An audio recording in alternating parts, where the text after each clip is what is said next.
होती है, पर जो दीक्षा लेनी चाहिए वो किसी की प्रेरणा के अनुसार नहीं लेनी चाहिए।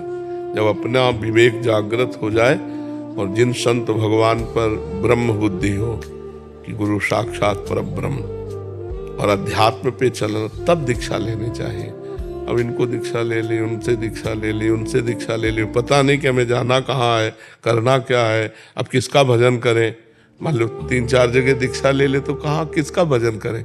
गुरु एक, शिक्षा गुरु चाहे आप 50 बना लो, लेकिन दीक्षा गुरु एक होना चाहिए। शिक्षा के लिए भगवान दत्तात्रेय जी ने 24 गुरु बनाए, शिक्षा गुरु, लेकिन दीक्षा एक गुरु से होनी चाहिए। ये सब खिलवाड़ वाला, बच्चोंपन वाला बात हो गई ना। तो अब कहाँ तुम्हारी श्रद्धा है? दोनों जगह गुरु जी, एक कृष्ण भगवान के हैं, एक हमारे गुरु जी के। तो एक जगह किशन भगवान के, दूसरी जगह कौन भगवान के? दूसरे गुरु जी को बोलते हैं, गुरु जी को मानो। अच्छा, तो किशन जी गुरु जी हैं, गुरु जी किशन जी हैं, ऐसा मान लो दोनों एक ही हैं। नाम जप अभी कौन सा करें? जो बचपन में लिया था वो वाला नाम जप करें कि ये वाला नाम जप करें?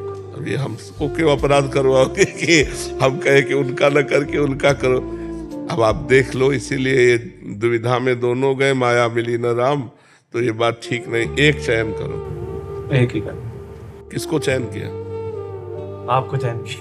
अब तीसरा आपने तो और कमाल कर दिया।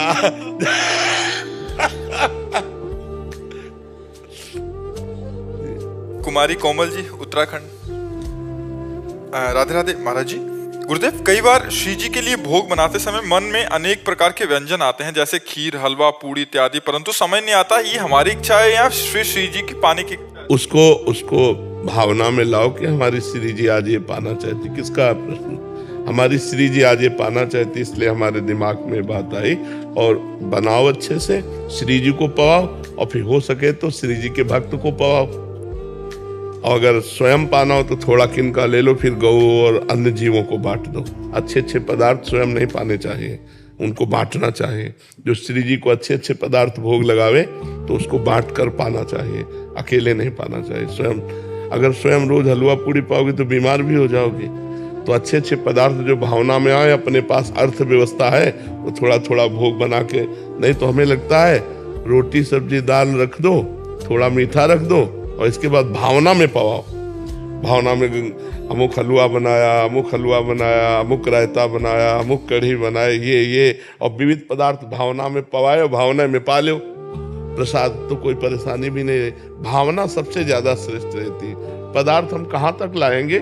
पदार्थ भावना में। जैसे आज हमारा मन है कि श्री जी को हम 50 प्रकार के भोग बनावे, तो हमें जो जो याद है वो सब 50 प्रकार के भोग अपने दिमाग में तैयार किए, और सोने की थाली बड़ी सी है और अलग अलग कटोरियों में प्रिया प्रीतम विराजमान अपने हाथ से पवा रहे हैं, और सामने भोग लगा 2 रोटी दाल सब्जी, और हम 50 चीजें श्री जी को पवा रहे।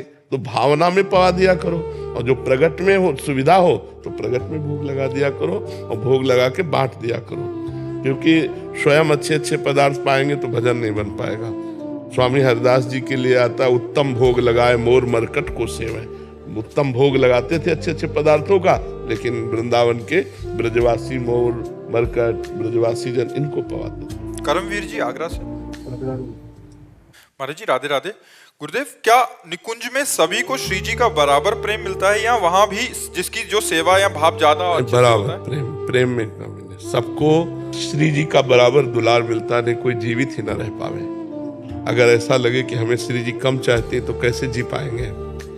बराबर वैसे ही प्यार सबको, पर्सनल। श्री जी सबकी पर्सनल है। हाँ, श्री जी पर्सनल है, सबकी पर्सनल। मतलब जैसे को लगता है ना श्री जी केवल मेरी है, तो ऐसे अनुभव आएगा कि श्री जी केवल मेरी है। अब दूसरा पान पवा रहा है तो उस समय आप इतने तन्मय है कि वो पान आप ही पवा रहे हैं श्री जी को। हर सेवा आपके द्वारा हो रही, पर वो वहां पहुंचने पर पता चलेगा, क्योंकि ये सब चिदानंदमय बात है। प्राकृतिक शब्दों से उसका वर्णन किया ही नहीं जा सकता। जो सहचरी भाव के द्वारा प्रिया प्रीतम की सेवा है वो चिदानंदमयी सेवा है। और चिदानंद में द्वैत नहीं होता, प्रेम गलियति साकरिता में दोनों समाये, उसमें द्वैत नहीं होता, उसमें तदात्म होता है। जैसे गोपीजन कह रहे कान भय प्राण में, प्राण भय कान में, ही में न जान पर कान है कि प्राण है, वो बात हो जाती है। अक्षी जी, राधा वल्लभ श्री हरिवंश। श्री हरिवंश महाराज जी, गुरुदेव आपके चरणों में कोटि कोटि प्रणाम। गुरुदेव, मेरे शरीर का भाई अपने कर्मों के फल से शारीरिक व मानसिक रूप से अस्वस्थ है, जिस कारण वो माता पिता से ऐसा व्यवहार कर देता है कभी कभी जब जो माता पिता के करने योग्य नहीं है। क्या उसको इसका फल भोगना पड़ेगा, क्योंकि वो तो अनजाने में करता है महाराज जी? हाँ, अब जैसे पागल आदमी तो उसको तो दंड नहीं मिलेगा, क्योंकि उसको तो दंड स्वतः मिल ही रहा है, उसकी बुद्धि अपवित्र है। अब अपवित्र पागल बुद्धि जैसे, इसीलिए कानून भी पागल के साथ बरता हो। अगर साबित हो गया रिपोर्ट में कि पागल है तो उसे सजा देने के लिए उसमें मुरव्वत होती है। ये आखिर विक्षिप्त है, पागल है, वो कुछ भी कर सकता है।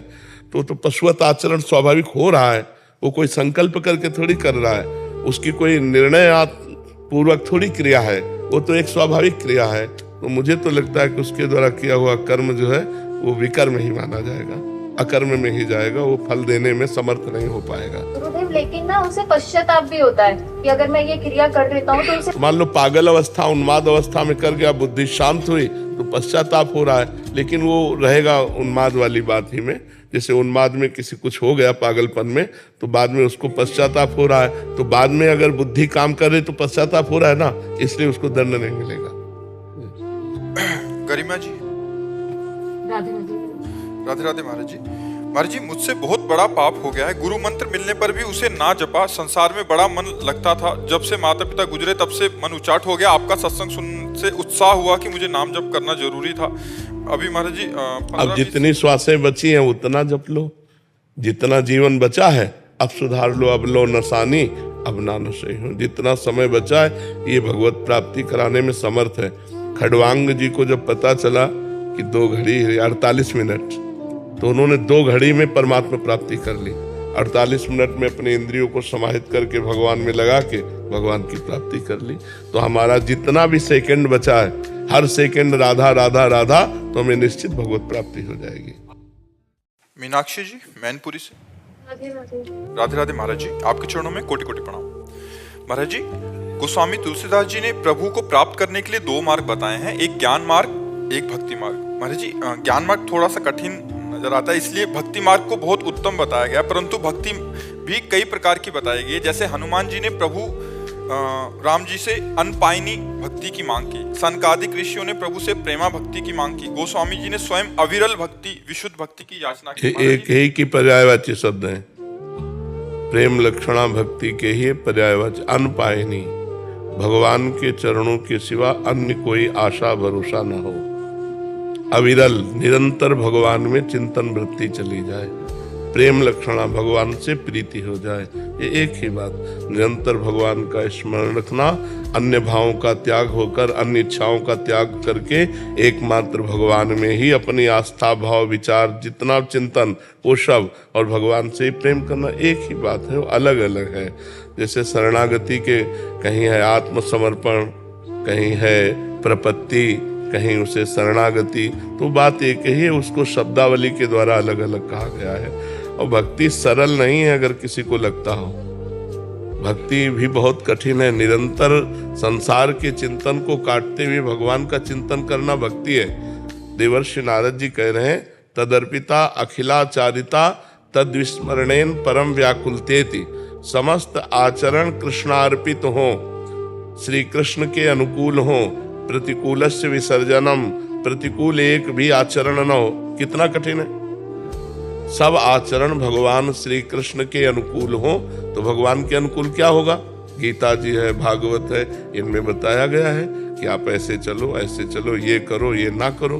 तो जो शास्त्र कह रहा करो वो श्री कृष्ण अनुकूलेन, जो कह रहा ना करो वो प्रतिकूलस्य तो विसर्जनम, प्रतिकूलता का त्याग और भगवान के अनुकूल आचरण करना।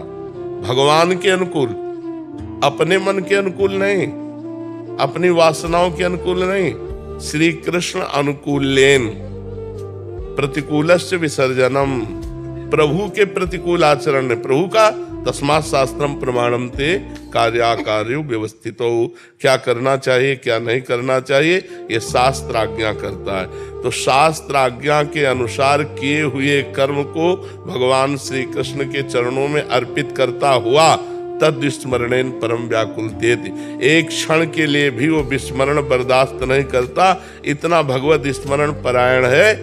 अन्य कामना शून्य, अन्याभिलाषिता शून्य, कोई भी अन्य अभिलाषा ना हो, केवल श्री कृष्ण मिलन की, श्री कृष्ण प्रेम की अभिलाषा हो, बस इसी का नाम प्रेम लक्षणा भक्ति है। कोई भी आचरण प्रभु के प्रतिकूल न हो, एक भी वृत्ति श्री कृष्ण से विमुख न हो, कोई अन्य चाह न हो, अन्य आशा भरोसा न हो, इसी का नाम भगवान की निरपेक्ष भक्ति है, अनपायनी भक्ति है। शरणागति हुई कि इस भक्ति के लक्षण आने लगेंगे।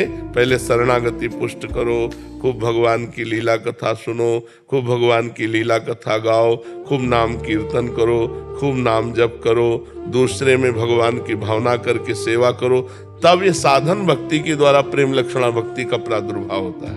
जी। राजेंद्र कुमार शुक्ला जी, रायपुर छत्तीसगढ़ से। राधा वल्लभ श्री हरिवंश महाराज जी, आपके चरणों में कोटि कोटि प्रणाम। महाराज जी, अपने शरीर और संसार के प्रति आसक्ति है जो प्रयास करने के बावजूद भी कम होने का नाम नहीं ले रही। महाराज जी, ऐसे में कैसे इसके प्रति राग द्वेष आत्मक वृत्ति? नाम जप करो, जितना भजन होगा उतना ही मन निर्मल होगा। निर्मल मन अनासक्त होता है, मलिन मन आसक्त होता है। जो मलिन मन है वो शरीर और भोगों में आसक्त होता है, जो निर्मल मन है वो अनासक्त होता है, शरीर और भोगों से विरक्त होता है। तो हम पहले मन को निर्मल करें। मन को निर्मल करने के लिए भगवान नाम जप बहुत बड़ी औषधि है। जासु नाम भयो भेषज हरन घोर त्रैशूल, दैहिक दैविक भौतिक तापों को मिटाने वाला और समस्त पापों को मिटाने वाला, समस्त मलों को नष्ट करने वाला भगवान नाम है। इसलिए भगवान नाम अधिक से अधिक जप करो। गुरु के द्वारा मिले हुए भगवान नाम जप करने से बहुत जल्दी लाभ प्राप्त होता है। अभी अगर गुरुदेव ना मिले हो तो जो नाम तुम्हें प्रिय हो वो नाम जप करो। जब गुरुदेव मिल जाए तो उनके द्वारा दिए हुए नाम के द्वारा इस माया पर विजय प्राप्त करो। माया मलिन मन पर अटैक करती है, निर्मल मन भगवान की तरफ जाता है। निर्मल मन जन सो मोहि पाव। इसलिए खूब नाम जप करो। पर नाम जप तभी होगा जब भोजन पवित्र होगा। गृहस्थी में धर्म के द्वारा कमाए हुए धन से अतिथि सत्कार करते हुए भगवान को जो भोग लगा के पाया जाता है उसे पवित्र भोजन कहते हैं। अगर भोजन पवित्र नहीं है तो फिर भजन नहीं बनेगा। और भोजन के साथ भक्त संग, भजन न होई संग बिनु, भजन बिना नहीं प्रेम, छिन्हू भजन न छाड़िए, धरिए या ध्रुव नेम। भजन बिना भजनानंदी भक्तों के दर्शन संभाषण से नहीं होता। अगर भक्तों का दर्शन संभाषण ना हो तो भजन नहीं होने वाला। भजन तभी होता है जब भगवत प्रेमी महात्माओं का संग हो। तो महात्माओं का संग और पवित्र भगवत अर्पित भोजन और पवित्र आचरण और खूब नाम जप करो। अभी देखो सब ठीक हो जाएगा। अभी हमारी जहाँ ममता लगनी चाहिए वहाँ ममता पहुंच जाएगी, जहाँ हटनी चाहिए वहाँ अपने आप हट जाएगी। भजन किए बिना बुद्धि से नहीं होता है। बुद्धि से गणित लगाते रहो, माया अपना काम करेगी, आपको परास्त कर देगी। तो नाम जप करो, खूब नाम। मृदुल जी, राधे राधे राधे राधे महाराज जी, आपके चरणों में कोटि कोटि प्रणाम। महाराज जी, ईश्वर एक है जो हमारे और सबके हृदय में बैठा हुआ है। तो महाराज जी, हम सब क्यों एक दूसरे को निंदा करते हैं? एक दूसरे आप देखा आपने ईश्वर को जो आपके हृदय में बैठा है? इसीलिए ईर्ष्या द्वेष करते हैं कि हम केवल ज्ञान की बातें कर लेते हैं, अनुभव बिल्कुल नहीं है। अगर अनुभव हो जाए कि सबके हृदय में ईश्वर है